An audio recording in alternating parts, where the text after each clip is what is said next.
Yo, what up though, Detroit? Back with y'all with an instant reaction on the game. Lions just won 20-6, another dub, 5-1 on the year. My boy JH will probably be doing his own instant reaction. As y'all know, we still trying to figure out this podcasting thing, being able to do reactions at the same time. Plus, we got different lives. So, he out doing his own thing, but he should be uploading the video soon. So check that out after y'all check out my reaction as well. So shout out to them boys. Went out on the road. Tampa Bay was looking like Ford Field South on some NFC Central throwback days. The Lions fan, y'all's been traveling very, very well this year. I'm sure the players appreciate it. As we mentioned in our last video, even Isaiah Stewart has taken notice and hope we can get that same kind of turnout at the Piston games, which I don't think will be an issue once they start winning. But let's get into this game. Let's talk about it, y'all. Lions win 20-6. Goff 30 of 44 for 353 yards, 2 tuds. Amon-Ra 15 targets, 12 receptions, 124 yards, 1 touchdown. I got him on my fantasy team, and I don't think that was enough to save me. I had a lot of injuries, a lot of bye week this week, so I took my first L in fantasy this week. Not that y'all even give a fuck. I just thought I would mention. All right, J-Mo, 3 targets, 2 catches, 53 yards, and a tud. We was having a debate, me and JH, earlier on the 1 target he didn't catch, if we count that as a drop or not. I don't count it as a drop. I think it's a catch he should have caught, but because he had to dive forward for it, it's not quite a drop. Jared Goff has a bad habit of underthrowing J-Mo, and hopefully, I don't know why that is, because this wasn't even a shot that was down the field. But hopefully they get that together. He start hitting them in the numbers a little bit more. Even on his touchdown catch, he had to wait on that ball because he had burnt the defense. Jared Goff, you just got to let that one go. Lay it on out there, my baby. Lay it out there for J-Mo. No shade to Sam Laporta. Pull up his stats for y'all real quick. I don't like being inaccurate when I read off people's stats.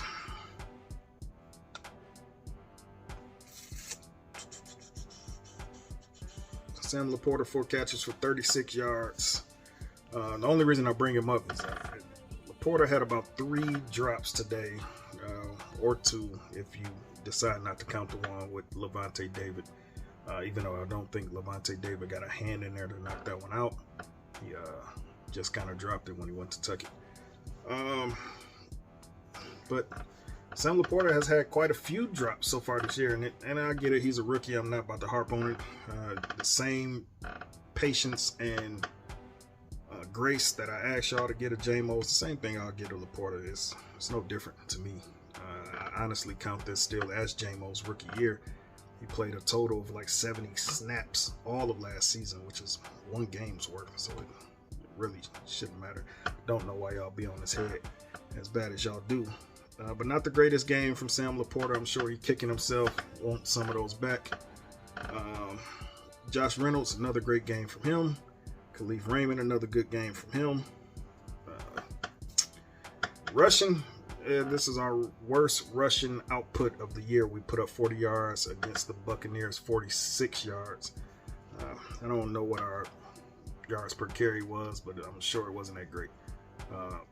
Heading into the 4th quarter, Montgomery was still our leading rusher with 14 yards off of 6 carries, and he hadn't played for a little while. So not our best output, but we were down 2 guards. I guess you count it as 2 guards. Vitae was healthy and I believe active. They just didn't actually use him.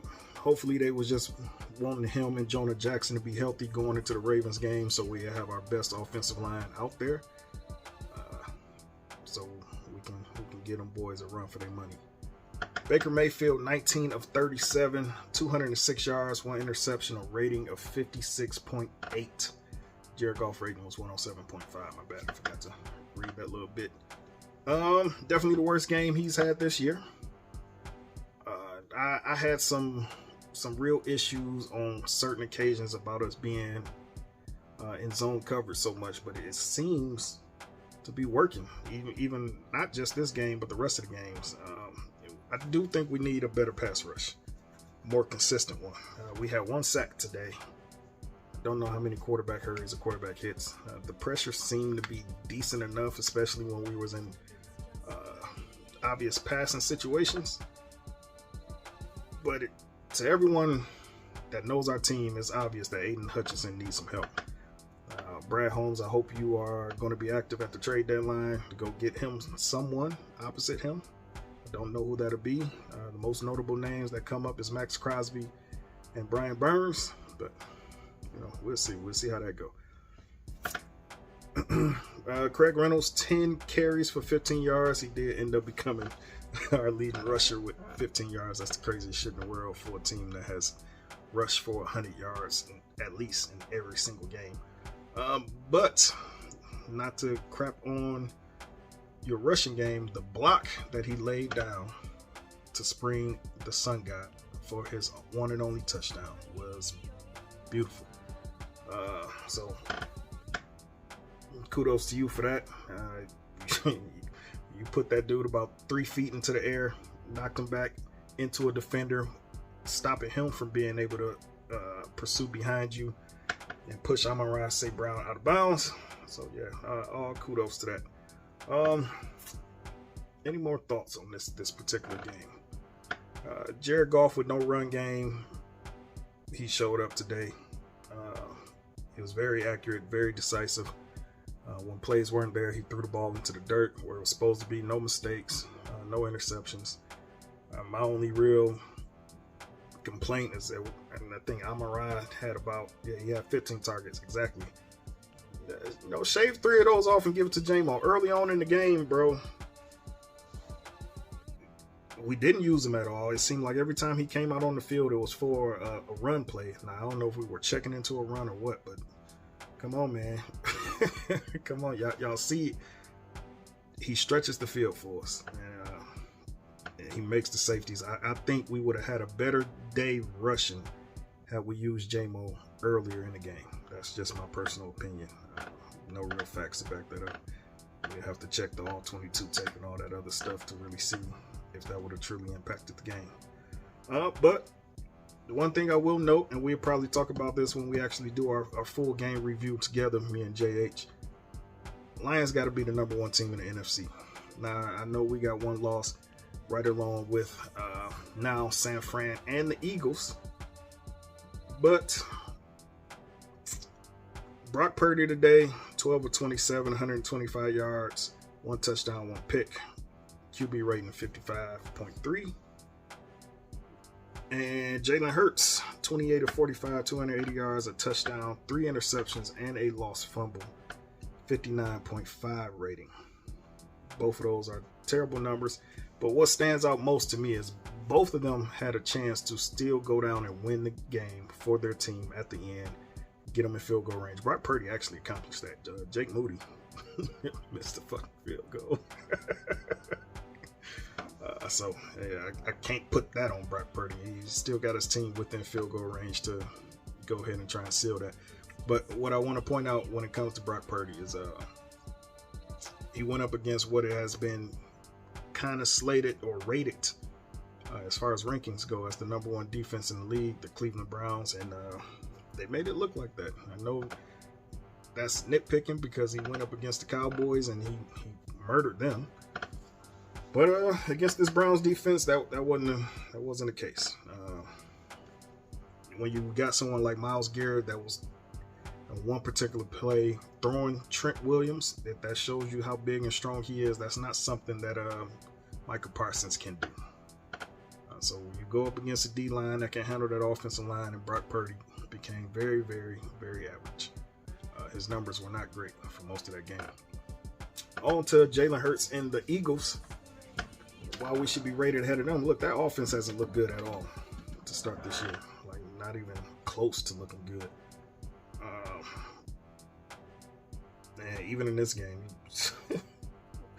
look, 1 to 3 interception. That last interception Jalen Hurts threw, bro, into double coverage late, falling backwards. It's just not good quarterback play. And right now, if we surveying the scene for contenders, Lions got the best quarterback play out of everyone in the NFC. The only one that I'll probably put over him, and it's probably just my biasness, is Matthew Stafford, because he's making things happen with an O-line that's in shambles. And the way he fit balls in the holes, sidearm, tight pocket, like he doing his thing. He exposing defenses. But